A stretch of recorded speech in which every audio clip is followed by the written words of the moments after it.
Bridget, it's so good to have you here with us today. Thank you for taking a minute to share with us a little bit about your background and also some of the context of the chapter you wrote for our book. We are super excited to share your perspective with our readers out there. I know you've done a lot of work in various roles in international education, and I'd love to just start off with you sharing a little bit about your background. Sure. Yeah. So I'm not going to start from when I was born necessarily, only to say that I was born in the state of Montana. And I think the important thing about that is that it's kind of the background and the landscape for my adventurous spirit. So I think that's been a huge thread throughout my career. So it brought me, and I'll tell you more. I think there's another question where this will come out, but why I ended up in this world of international schools in the first place, but also just my general approach to working with the women leaders that I have the privilege to serve. So anyway, grew up there. And my early career, I was a teacher in international school in Indonesia. That's where I met John Magana, who started Search Associates. And eventually that led me to loop back around and take on a role at Search Associates, where I both recruited teachers and coached and counseled them, but also did leadership searches for schools.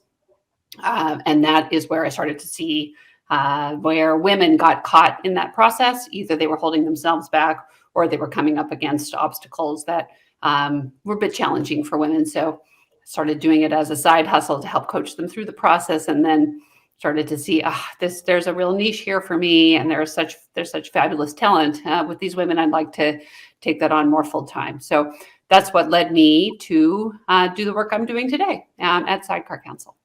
I love it. And I'm glad you brought up the story of the origin story, if you will, in Montana, because I've had the privilege to be in Montana with you, and it does inspire an adventurous spirit. And I know there's so many great stories that have led you to this piece today. And supporting women leaders. And so that also brings you to this chapter that you wrote for this book. So yeah, I know it's a lot of content in there, but if you were able to take, say, just a couple of key points, kind of that snapshot that you really feel like they're those standout lessons in that chapter for all leaders, not just women leaders, for all leaders. Yes. What would you say those would be? So I'm going to focus a bit on the women piece, because that's what my chapter is about. But I don't see it as women versus men. I think that, first of all, making schools places where women feel secure, supported, and then valued is good for everybody at the school. So not just for the females and the women. I don't see it as a zero-sum game. I don't think that supporting women detracts from supporting men. And it's not really about winners and losers. Everyone wins, I believe, when women are supported. So I think, for one thing, we need more leaders in schools, period. It's not just because of the growth in the international school world, but also because, especially after COVID, a lot of people are leaving. So we need more leaders in schools. For another, women tend to bring attributes to leadership that can be complementary to male attributes. I'm going to talk about attributes versus women women and men, because I think a woman can have both female and male attributes, and likewise. So again, I think COVID has demonstrated the value of several of the more female attributes. I bring that out in my chapter. Those are things like clear communication. Those are things like empathy, collaboration, and a collective approach to problem solving. So my hope is that readers will have their curiosity piqued about why bringing more women into leadership roles will actually make a positive difference in international schools, and frankly, in other spheres as well. I'm hoping it will make them realize that doing so is, yes, the right thing to do, but also that it can be hugely beneficial. It doesn't need to be burdensome, and it can have positive effects for the entire community. I love those points. And I would say, things I've learned from you along the way also stood out to me in that chapter. But it's so important for, as you described, for readers to understand that it's not a zero-sum game. It is about considering the complete picture of a school community and those pieces that perhaps maybe were overemphasized previously, and we need to be surfacing some of those other strengths that women leaders bring to the table. Yeah. And balance that. And so, I think your work as a coach can help all schools, international and otherwise, I'll mention, to realize the value of that. So yes, I hope so. I'm super excited for our readers to hear it. Good. So you have a lot of experience working in international education in different aspects as a recruiter and now coaching leaders, being a teacher yourself. Yeah. You said this is a big question, but what would you say makes international education unique? And it is such a loaded question, and you can go in a lot of directions with that. Right. I'm going to focus, though, on the international schools piece. I do have other background in international education more broadly. Yeah. For example, for 25 years, I was in the world of international philanthropy. And so I worked with funders, corporate and individuals, who were focused on educational equity and getting more girls into education, that sort of thing. Yeah. So, but I'm going to focus specifically on international schools because I think that's probably the most relevant to this audience. And frankly, when I was thinking about this, I was thinking, I wish it were more unique. Okay, Right. What do I mean by that? So currently, it seems like one could go into almost any international school and find similar elements, whether you're going to Uruguay or Korea. Since these schools tend to be based on Western curriculum and practices and culture, if they were truly international schools, I think they would reflect more international influences. I think not just, so when we talk about international, we often sort of say, okay, we have 61 flags around our gym, and that represents all the different nationalities present at this school. But what if schools were truly influenced by those different countries and those different cultures, and not just on International Day when we bring our cuisines, but what if they reflected Filipino or Rwandan or Bolivian perspectives? What if they were a little bit more like the United Nations somehow? Still, even with the current model, I think international schools are filled with people from various backgrounds, from various genders, nationalities, learning styles, leadership styles. And I think they should be, they often are, and can be more, safe spaces for exploring what it is like to interact with one another when we can express our whole selves. Mm-hmm. So there's just so much to learn about what makes humans tick and what we can do collectively together if we all have a sense of belonging and therefore of agency. And I think that's where I learn every day from the women with whom I work. When they can express their whole selves, they can really bring such a sense of agency. So that's really my thoughts about the uniqueness of international education at its best. I love that you added agency in there too, and in thinking in terms of cultivating environments where women can feel as if they have agency. It trickles down to students also. Yes. It expands into that whole community. And I vividly remember thinking when I first arrived in an international school, well, it must be an inclusive environment. Look how many countries are represented. Yeah. It's not an automagic equivalent, if you will, of inclusiveness. There's intentional pieces that really have to be visited and addressed there. That's right. Very interesting. Yep. Okay, so we've asked you to write this chapter, and you're thinking about all the many experiences that you've had in your career and your life that might be infusing into this piece. But we said, nope, sorry, it has to be this many words. Yeah. And you have to squeeze it into one. Were there some other stories or pieces, I guess, that you would say that you might have thought about writing about that you could share with the readers that you didn't? Sure. Yeah, I mean, I mentioned in there the importance of allyship. And I think the way that we're talking about this is male allyship, that if women leaders have male allies in their lives, that can really help them in their leadership practice. And then I'm starting to think, can we just take away the male and just say allyship? Because I don't like the divisive nature of female versus male. And again, when we're talking about male allyship, it's again kind of putting this like it's the males who have to kind of bestow the allyship on the females. It can be in a funny way, it can still feel kind of patronizing, as though, and I also think it takes away from men that they could also use allies. in the women, because frankly, I think we need to start learning to understand each other a little bit more so that we can support each other.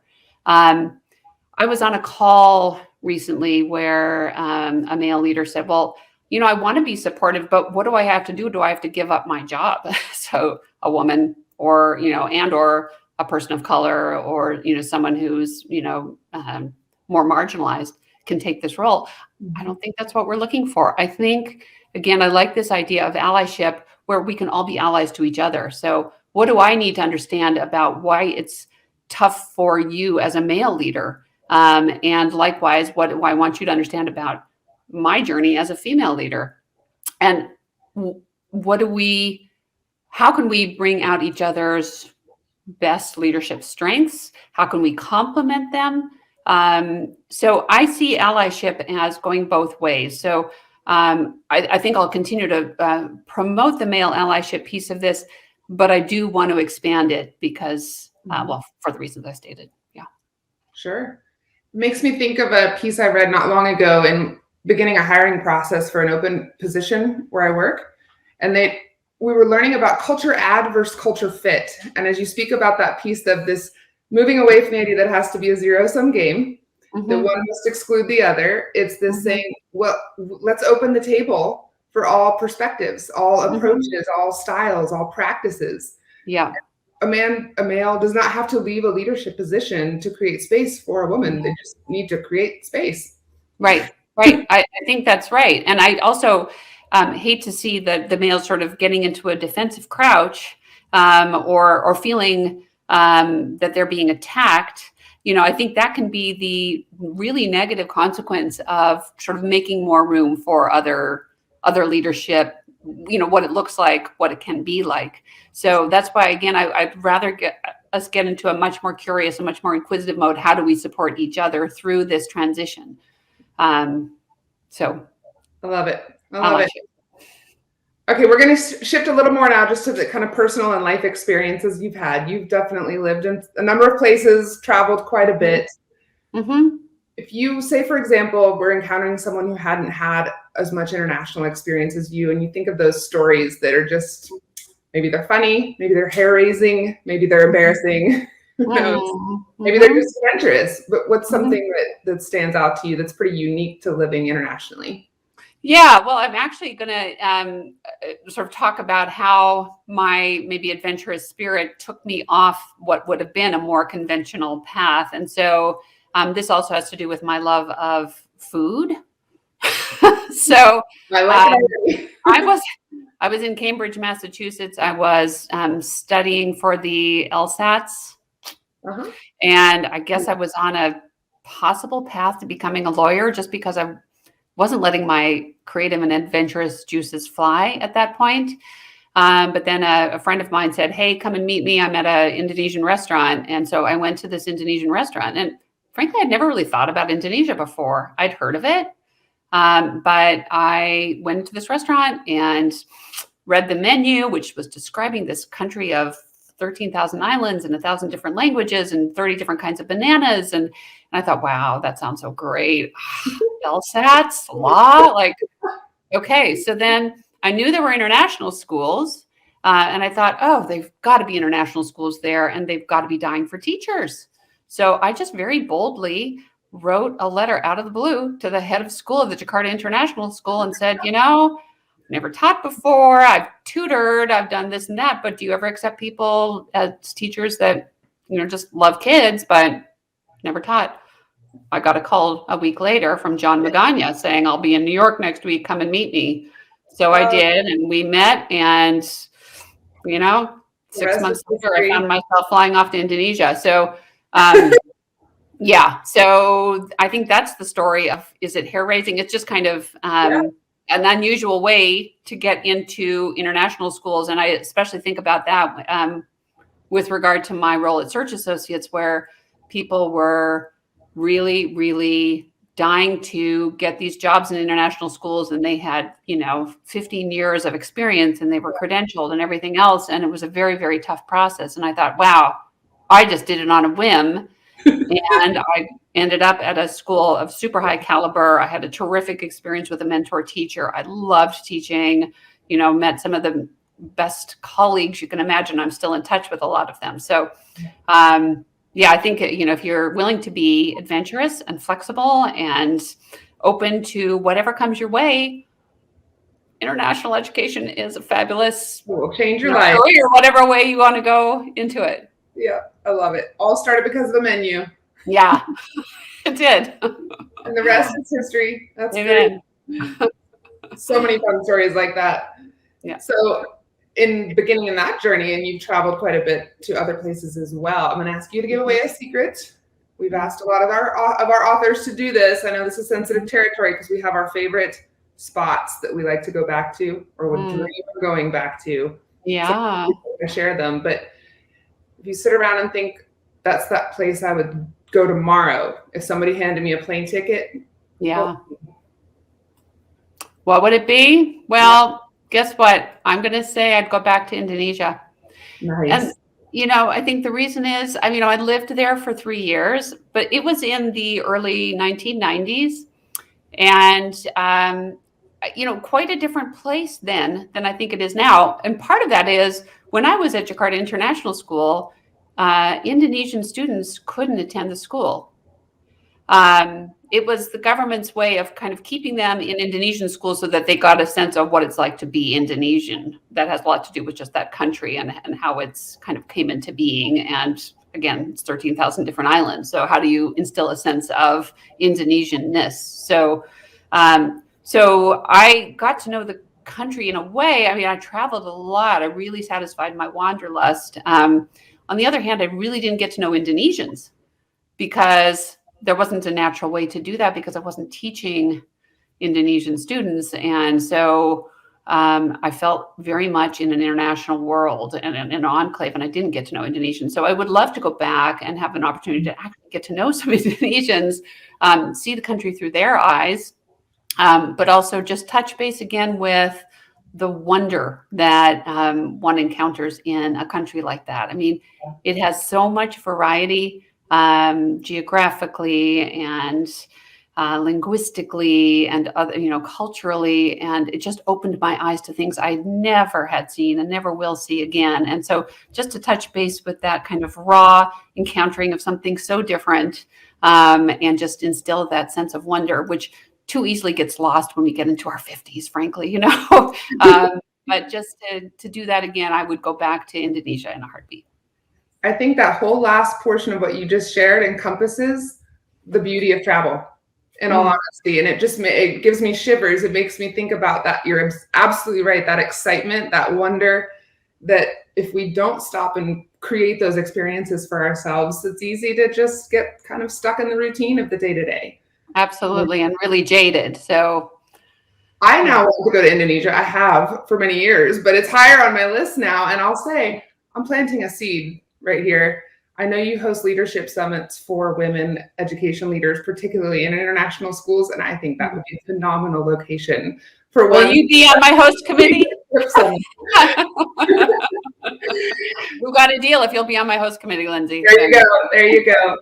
Well, thank you so much. I'm so excited for our readers to learn more as well about just elevating, again, that piece, not the mutually exclusive environment, but that all people feel like they have a seat at the table as leaders in international schools. So thanks for joining us. It was my pleasure. Thank you for having me. Absolutely. Thanks for watching and learning with us at School Rubric with educators from across the globe. For more access to articles, magazines, podcasts, live episodes, our international school directory, courses, and more, visit us at schoolrubric.org. Thank you.